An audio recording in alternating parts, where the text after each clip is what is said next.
अगर आप भी चाहते हैं कि आपन म्यूजिक के वीडियो सबसे पहले आप तक पहुंचे, तो लाल बटन को दबाकर चैनल को सब्सक्राइब जरूर कर ले और साथ में बेल आइकन को दबाना ना भूलें। Presented by open music. बोला बोला मैया शारदा भवानी की मीठा सुर में तू बिना सुर में तू बिना बजवलू हो। आप सुन रहे हैं राजा बाबू की आवाज में। सुर में तू बिना बजवलू हो।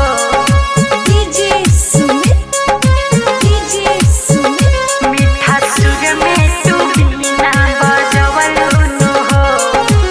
गजबे बरूप तोहर गजबे सुरतिया माई पवलू हो।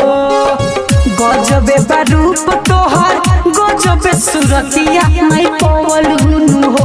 मीठा सुर में तू बिना बजवलू हो। मीठा सुर में तू बिना बजवलू हो। हंस पे सवार होके अंगना हमार माई अइलू हो। मीठा सुर में तू बिना बजवलू हो। मीठा सुर में तू बिना बजवलू हो। मीठा सुर में तू बिना सुर में तू बिना बजवलू हो।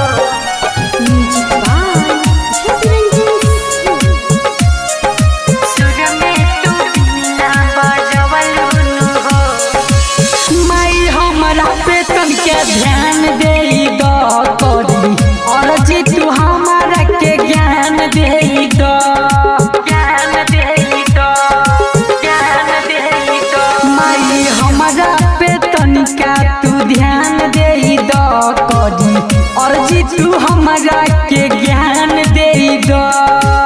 केहू ना ऐसन बाटे बिगड़ी न जे कर बनवलू हो। केहू ना ऐसन बाटे बिगड़ी न जे कर बनवलू हो। मीठा सुर में तू बिना बजवलू हो।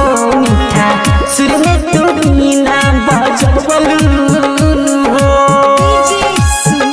मीठा सुर में तू बिना सुर में तू बिना बजवलू हो।